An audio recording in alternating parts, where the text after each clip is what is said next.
Welcome, one and all, to my show Creative Spark, where I interview cool people about the cool things that they do. With me this week is the designer of possibly one of the best roguelikes ever made, Thomas Moon Kang. Welcome. Hello. How's it going? Going well. Yeah. Good, good. Glad to hear it. Um, I was looking into into your personal website because you've got a lot of interesting information there as to kind of how you progressed, and I wanted to talk a bit about how you made the jump from UI and UX development for places like PayPal into game development and kind of what sparked that change. All right. So I guess I've always been messing around with game dev, like all the way back in middle school. I was messing with Game Maker version 5, or like custom maps and StarCraft Brood War, stuff like that. Um, and it was always just kind of like a little hobby for me. And I guess when I was a senior in college, I started working on a project that was inspired by Mega Man Battle Network, and I eventually started working and kept working on the hobby project, and eventually there was a Discord, a Kickstarter, and it kind of evolved into One Step from Eden.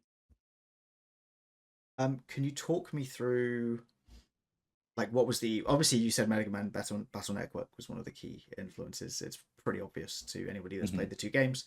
But what made you want to turn that into a roguelike effectively? Um, I really liked I guess, the combat mechanics of Battle Network. And I didn't really have the capacity to do like a fully blown JRPG type thing. And I didn't want to just, make a worse version of Battle Network.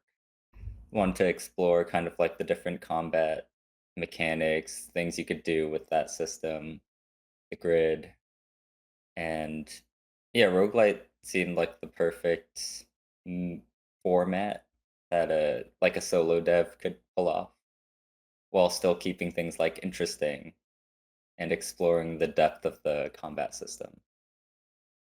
You've got a lot of different characters in the game. Was trying to figure out how they should play differently. Like how was that process? It's a lot of it was just kind of seeing how far I could push a certain mechanic. So, for example, like Riva with the shield, her her alternate kit or her main kit was okay. What can we do with just going deep into the shield mechanic, stacking up shield, using it to protect and damage. Like if you stack up a lot of shield with Riva and you cast the shield throw spell, if you have, 500 shield, you can end up doing 500 damage. But if you don't pull it off perfectly, you'll lose the shield. But if you do, you can catch the shield and recover it back. And for Riva's alt kit, it was about how can we hit ourselves to do damage, or how can we take hits and kind of send that damage back. And so whenever she takes a hit, she kind of launches a projectile forward, and she has some armor spells that let her take hits and be tanky in general. So she can get away with that. Were there any mechanics that you didn't manage to build a character around that you kind of wanted to but just couldn't quite make work? Um, so there were like a few in the end, like Trinity and Fragile, that actually like Violet's kit lets her change what status she gets based on whether she moves up, down, left, or right, or stays in the center. Um, and I managed to throw actually a bunch of the mechanics that I didn't get to make a character out of into there because she had 5 different statuses she could use in that one weapon. So I think ended up covering most of it, most of the ones I wanted to do at least, even though they were kind of jumbled in there at the end. I think the way of doing it as a catch-all just in case. Yeah. How did you find the excitement around it and the development in general? Just like during development, Mm, it was, I guess, like since it was my first, big game, it was really exciting. I mean, it was really fun. Everyone in the Discord, I guess all the big games I've been making, I've been doing it with a Discord community, mm. and they're really good at just keeping you motivated and hyping you up, and they get so excited about whatever's coming next, pretty much no matter what it is. So, yeah, it's always felt like I've had this team kind of pushing me, and yeah, it's usually really fun, just working on the game. Cool. Do you enjoy being in the industry? I know it's probably a silly question, but Yeah, I don't even know if I consider myself in the industry because I still feel so isolated from, like, like AAA studios or mm, even studios in general. Uh, I feel like a solo dev, but I'll work with these partners and commission people like the my composer Hagane or Steel Plus, and it feels more like friendships almost, mm. and not like I'm in this game development industry because I don't really get affected by layoffs and stuff usually. Actually, my publisher for One Step from Eden, though, they did Yes. just get all fired, so that affected me a bit, even though the game released quite a while ago. But yeah, most of the time I don't feel like I'm in the industry, but it feels nice to be called a game developer, at least. Do you prefer it to the work you've done previously? Um, Overall, yeah. It really like I enjoyed designing. It was mostly front end stuff. Mm, I enjoyed that a lot. Parts of it, like designing emails, kind of sucked, but yeah, designing websites, UI stuff was a lot of fun. User interaction research and testing, and that ended up definitely helping a lot in game development because that's all user interaction. So, but yeah, like overall, game dev is definitely more fun. cool. You did a few sort of mini team ups with like other indie developers during the process with like Revita, I think was one of them, and there's like a couple of Oh others. yeah. What was the process for that like? Like, did you approach them? Did they approach you? So let's see. I guess when I was starting out on One Step from Eden, I just made all these random friends on Twitter. Like, I guess one of my first and closest game dev friends is Mino Dev from Maiden and Spell, and I guess he just made Rabbit and Steel, which was pretty successful. And that was just through like a random Twitter comment. But yeah, like Ben Starr from Revita, Mm, also a friend through Twitter, and yeah, I guess we just the more you get into it, the more friends of friends, like a lot of indie devs are friends with each other. So it was they're all just like super easy to approach. I don't remember who approached who first, but we both decided to do, just a little mm, cameo. And I always love just doing little references or cameos with like friends' games. And so he ended up adding this relic in mm, his game where it's like a Trinity Ragnarok thing where every 3 kills in Revita mm. you summon a Ragnarok to kill an enemy or something. And yeah, I ended up adding the soul gun from Revita. And yeah, so it is just like a cute little crossover. And yeah, whenever I have friends who I can just throw stuff in, and I also, of course, have to enjoy their games too. So I Yes, think their games are really cool, and yeah, that kind of starts the conversation most of the time. that's very cool. Are there any indie devs that you'd like to do crossover with that you haven't had the chance to like talk to, or Yeah, I think like Omega Strikers was one. Uh, there's yeah, I'm sure there's plenty of others, but, it's also I'm kind of limited, like, I can't do, like, 50 crossovers Mm, even though I wanted to, of course. but yeah, I mean, there's plenty. Um, what would you say is like the biggest lesson that you learned during the development of One Step from Eden? Biggest lesson? Mm, it might be, like, during the development, in order to finish the game, within a decent time frame, I had to stop wasting a lot of time Mm, or just stop spending time on stuff like TV shows. Like when I was eating dinner, for example, um, instead of watching, whatever show on Netflix, I would be watching GDC talks mm. during dinner. And, every meal, I'd spend that time helping my way towards game dev somehow. And pretty much every moment, like even during work, I'm kind of thinking, brainstorming a bit, stuff like that. Um, I might be speaking just for myself here, but it was a surprise for me to see that you went back to One Step from Eden, but in a way I wasn't expecting with Duelists of Eden. Mhm. What made you want to go down the fighting game route? I've always liked kind of like Smash Bros. And I ended up playing a lot of Brawlhalla when that was in like beta and stuff. Mm, But yeah, there was a PvP mode in One Step from Eden, but it was nothing, even close to like balanced or anything like that.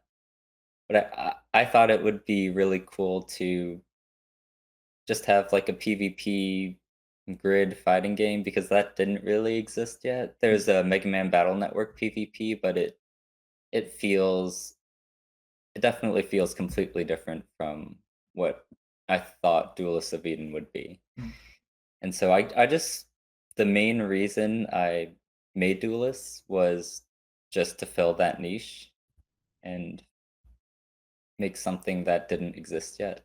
And I thought I would be super into it.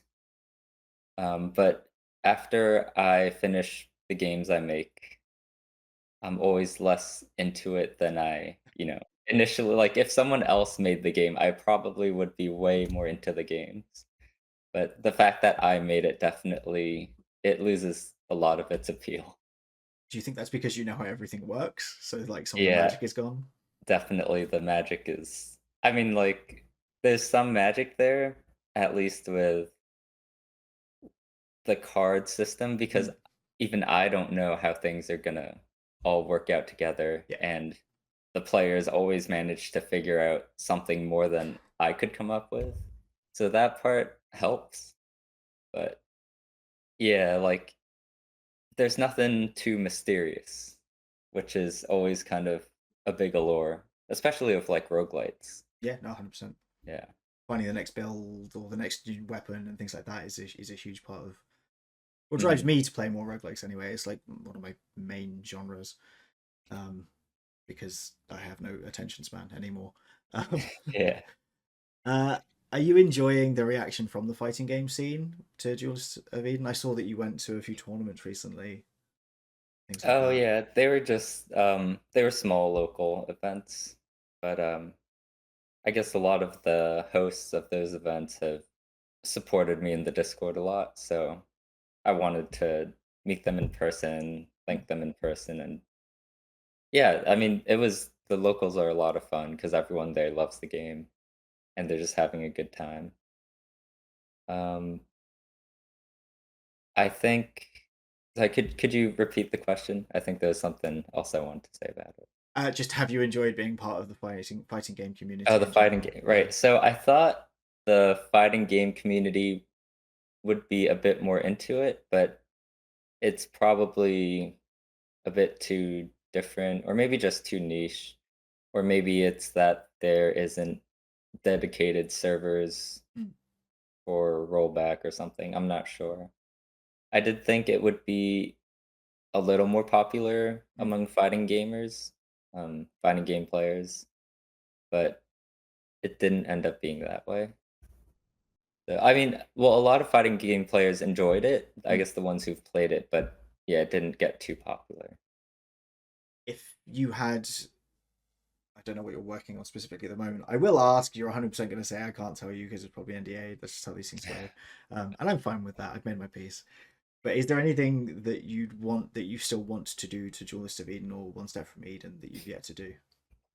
Oh, so one step from Eden, I would have liked to just keep adding like, more and more Mm. stuff to it, but I I barely even knew how to like code when I started making that game.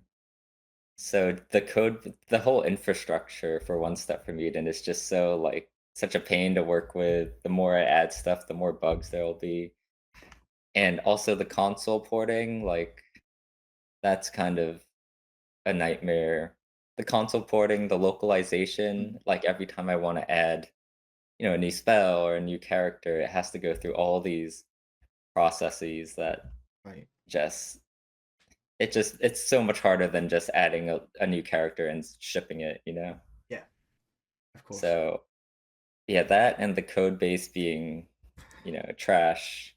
If I, it made me stop, it made it too hard to add new stuff, keep adding new stuff.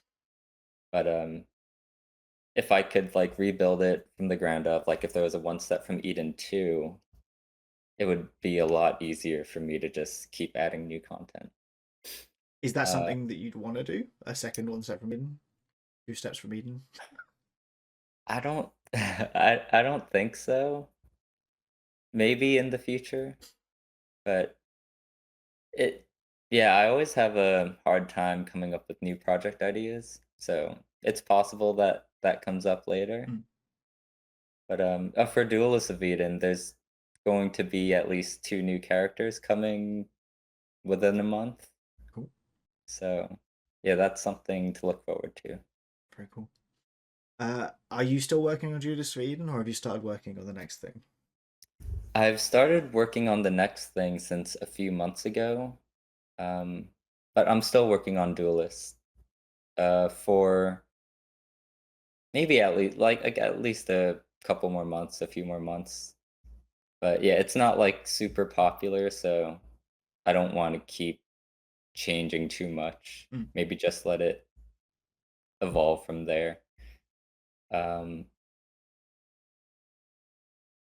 I'm working on so I spent a couple months in Godot 4 and GD script and I enjoyed it. I Mm. enjoyed the concepts a lot, but overall I couldn't really keep developing in it Okay.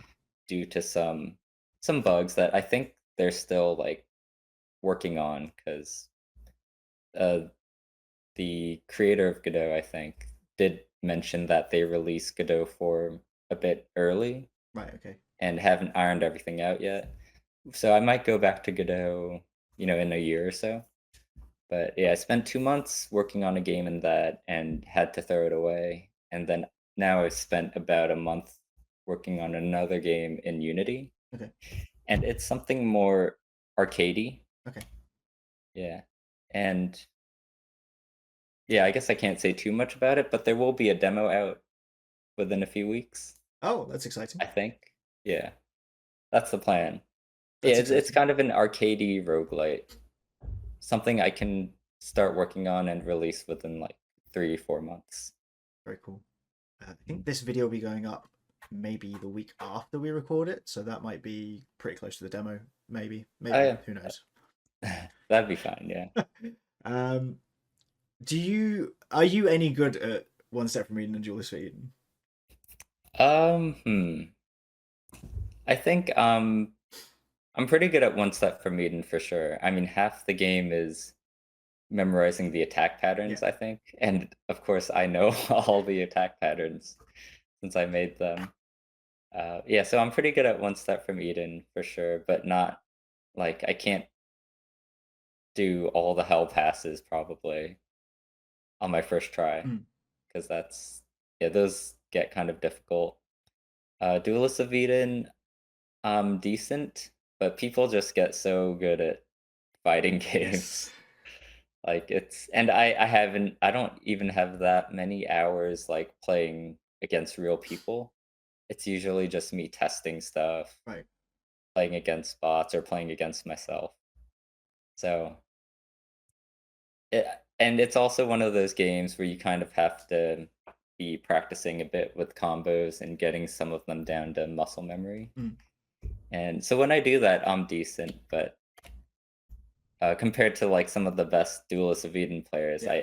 I can't take a game off them. I love fighting games so much. I always have, and I feel like the level online is so high that playing online is just heartbreaking. Yeah, it Um, is, it is. I feel like I'm the embodiment of the meme where it's like, oh, are you good or are you good? Like, what version of good at this game are you? And I'm like, oh, I thought I Uh-huh. was good. And I remember playing Smash Brothers and beating most of my friends, and then a friend of a friend happened to be like the fourth best Peach player in the world or something, Oh, wow.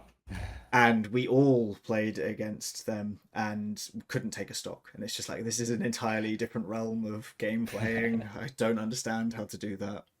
Yeah. Um, but are you going to be sticking with game dev, or have you got any thoughts on like going back to something else?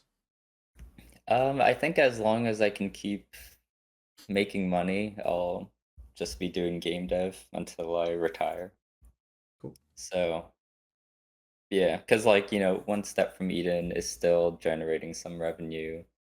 Duelist of Eden is generating a small amount too. And yeah, it seems sustainable very cool. for the foreseeable future. Do you know who will be publishing your next game? I think so. Like, Duelist of Eden was self-published, and I'll probably just be self-publishing my games for the Okay, future. I might like send, app like little slides to, I don't know, Devolver or some of the really good ones, but I don't think I need one. If I try to get it out on consoles, mm, maybe that's probably the biggest gap for me as a self-publisher. makes sense. It's got Mhm. to be a lot of work to keep up with all the different. I mean, you already said the work required to update a console game is Yeah. a lot. Um, cool. I have no more questions. Is there anything else that you want to kind of shout out or talk about before we say goodbye? I did want to ask what some of your favorite fighting games were. I like Smash Brothers, but I like Smash Brothers with all items on pure chaos. I don't. Oh, okay. I like games for fun, and I'm not good enough at like I love Street Fighter. I'm not good enough at Street Fighter to play it Hmm. against my friends who put hours and hours in. And I think it's much like you said, unless you're putting the hours into it almost like a job, it's really hard to kind of keep up with a lot of people online. Like I played a bit of Duelist of Eden and just got smashed every time I played it. It's just like, well, I'll just play One Step from Eden and feel like I'm good at the game again instead. Um, I try to think what other fighters I play. I haven't had much chance recently because writing about games means that you're perpetually running after everything else instead. Yeah, same here. I haven't had time to like grind Yes. a fighting game. Yeah. Do you feel like I do have one more question? I've changed my mind. Do you feel as though uh, developing games it has in any way diminished your enjoyment of the medium?